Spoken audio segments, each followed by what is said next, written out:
fun was watching Logan Webb yesterday in the Giants. Did you take the over 4 strikeouts with Guru? I did. What did I say to you guys in the green room yesterday? What did you say? I was very reluctant to jump on that. He goes, he had 12 last game. I go, look, Goo, he's not really a strikeout pitcher. He's like a sinker ball pitcher, so he's going to try to get a lot of ground outs. He pitches to contact. Well, yeah, 4, I believe, through 3 innings. Oh, so you guys were feeling good. So I text Guru one more. I text Guru. Hold on. I do the whole play. I took the bet. Now, you know what I wanted to do? I wanted to take the Guardians over the A's. I wanted to take the Astros. But that Logan Webb bet, I was like, dude, this is a great bet. It was actually a good bet. And so, Logan Webb, let's check it out here. Let's go through it. First inning, he gets to 1 strikeout, but he gives up 2 runs. And Guru, I got a text from Guru. I'm sorry about Webb, man. I'm sorry. I was like, dude, it's all good. We got time. That's what I texted him. I said, dude, it's all good.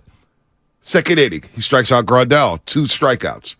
Bottom of the third, strikes out Tim Anderson and Luis Robert Jr. So he's got 4 strikeouts going into the bottom of the 4th inning. And I'm feeling really good. I'm like, all we need is the 1. The hook of death, baby. I got you this time. I got you. Bottom of the 4th inning, gives up a single to Yohan Moncada, who looked really good yesterday. And Truvon hit into a double play, then a fly out. Bottom of the 4th. All right, but it's 2-1. Yeah. Going to the bottom of the 5th inning. And Logan Webb couldn't get a strikeout. And they yanked him for Sean Jelly in the bottom of the 6th inning. And I was like, damn, that was cold game. And he did not look good. I mean, he got hit hard. It's early in the season. It is early. But I would say this, that his command of some of his pitches, he's missing a couple of zones. He's finding more bats. Sinker ballers, I believe, have a tough time coming out of spring training, number 1. And number 2, them wet, cold conditions can kind of play with you a little in terms of your grip and sometimes some of the spin. I know that the advanced analytics people are going to say that it looked like he had similar bite. I don't think he has the same kind of late life movement, but I'm not also freaking out. It's 2 starts, but this is where I was saying at the beginning of the year, it's a lot of pressure to go, Logan, you have to go 6 for this rotation to be great. Well, that's the deal. That's a lot of pressure. Matching up with Dylan Cease, I know a lot of people are going to point to the bats and all the runners they left on base and all the strikeouts. Saw Jock Peterson strike out late with the bases loaded. Giants had runners on first and second, no outs, and they couldn't score anything. He left 8 on base. I mean, by himself. In the 9th, he drove in a couple of 8 on base, Pete. 8 on base, dude. I mean, that's Logan Webb. I mean, that's Jock Peterson, right? But to me, it's on Logan Webb to set the tone. If you want to be paid like the ace, you want the big fat contract extension, you want to be the guy for this rotation. Your face is on that stadium.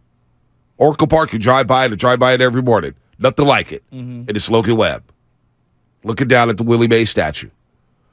If you want to be that guy, then I expect you to be better, especially early in the season. I know it's going to take a while, but I watched DeGrom yesterday deal against the Orioles. I mean, he was humming. That's what aces do. Well, I don't they think shut it down. Dylan Cease on the other side, shutting it down, keeping you off balanced. Am I disrespectful? I've kind of pushed back on everyone who said Logan Webb is an ace. Aces, so to me, it's like having a franchise quarterback. Not every team has one. Just because you're the quarterback or you're young and the quarterback doesn't mean you're a quote-unquote franchise quarterback. Do you get what I'm saying with this? Like Mahomes, franchise quarterback. Burrow, franchise quarterback. You know, like they're in a category all themselves. Aces. There's only so many of them. There's only so many. Not every team has one. Just because you're pitching number 1 in a rotation doesn't mean you're that guy. I like Logan Webb a lot. To think that he could even be Matt Cain, like Matt Cain was great. You look up at his record and you're like, wow, he should have a better record overall. Matt Cain was amazing. Amazing. And he didn't have the complimentary hitting to go with his pitching.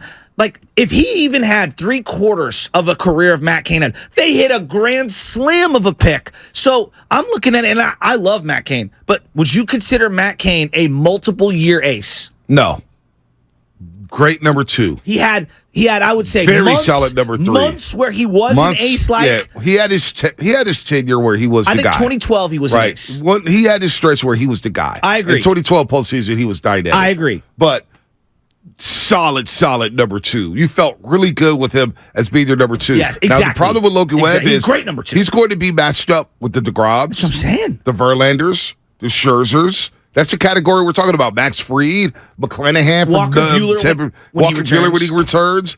You are pitching against the big dogs. Yes. So you have to match them pitch for pitch. I agree. And yesterday, just in the bottom of the first inning, boom, right away, you give up 2 runs to set the tone. I know. That if you're going to be the top of the rotation guy, and you want, I don't know how much money he wants. He hasn't talked about it. He hasn't discussed it. Where do you go with the contract? Because he's a tricky dude to pay. I agree. I think ideally on a great baseball team with a great rotation, he's a great number 3 and a very solid number 2. That's to me. I would agree with that. I mean, like, and there's nothing wrong with that. No. Like, you saw him versus Garrett Cole. Now, a lot of people say Garrett Cole can't do X, Y, and Z. To me, Garrett Cole's an ace. Yeah. Right? Like, this is a guy you hand the ball to, and I expect 7 innings. I expect this guy to win 15-plus games every single year. Yep. I don't think we're there yet with Logan Webb. Now, could he one day? Maybe. We'll see. I'm also not panicking about his start at the beginning of the year. And I understand those that might be. I just think it's going to be a long, tough year. 2021, not that he flew under the radar, but that was a magical 2-month run toward the end of the year. We didn't know he had that in him. No. We thought he was a career minor leaguer. Special that year, too. So Gausman was good. It's not like Logan Webb was carrying that staff. No, but he did come out of nowhere. Remember, he got sent back down to AAA.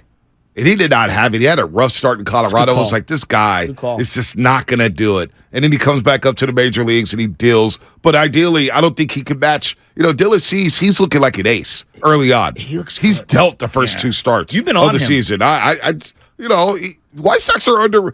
They're sneaking. Their roster's good. Yeah, their roster is really good. Good roster. In a way, it almost looks like they look better without Jose Abreu because now you got Robert Jr. in the 3-hole. You got Benintendi in there in the middle of the lineup. You got Moncada feeling good. Playing really good. And I don't know.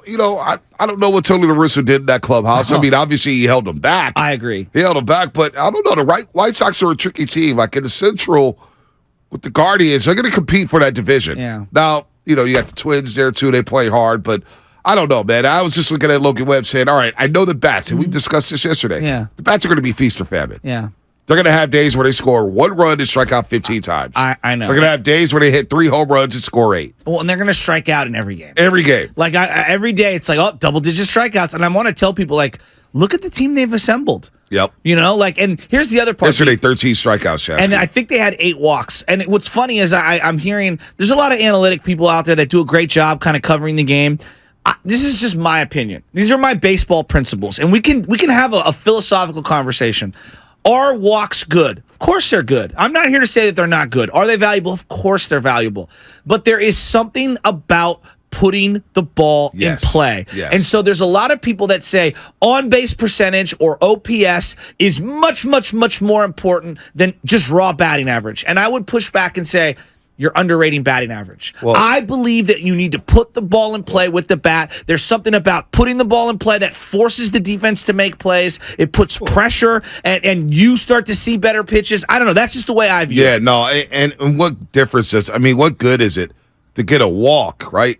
You get walked. The Giants walked 9 times yesterday. Okay, I thought it was 8. Keep going. What difference does it make if you walk and you don't steal bases? Well, we have no speed on the base pass. That was my problem with Brandon Belt. Right, exactly. So you're walking, but you're playing station-to-station baseball. Yeah. You're not running. And then you're striking out 13 times like they did yesterday. You only put the ball in play 4 hits. I know. 4 hits. And outside of Jock late in the game, it felt like very little what I call flush contact. And you see what the White Sox did, man. They were going the other way against Logan Luis Webb. Robert is a baller. Yeah, he put some dude. He hit the ball. Between him and Eloy, they've got 2 monster dudes. Yep, monster dudes. And Tim Anderson got kicked out the game yesterday. I know. Did you see that? He was calling like timeout, I guess, at the end of that pitch. It was pitch clock or whatever. I will say this. One thing I've monitored when it comes to the umpires, I almost feel like they need to have a secondary umpire just handle the pitch clock. Mm-hmm. I feel like balls and strikes, there's too much on the umpire behind home plate. I will defend the umpires there. Right. I think it's really hard to look up at the thing, figure out. They might need an independent eye in the sky to buzz down on these things. Because like I feel like we're missing balls and strikes because we're so hyper-focused on the pitch clock. You see Shohei? No, I didn't see He that. got called for in the batter's box and as a pitcher. First player to be called Really? for a pitch clock violation in both the batter and a pitcher. Wait till Pablo comes into a game for some team in the 13th inning and mop up duty. He'll do both. Oh man, no, Shohei did it in the batter's box. He was hot too. He had the translator out there with the manager. He was hot. But Shohei, dude, he dealt yesterday. Big hit yesterday against the Mariners. Good baseball day. Really good baseball day. By the way, did you see who's DHing for the Mariners? Who's DHing for them? Who's DHing for them? La Stella. Is that disgusting? Yeah.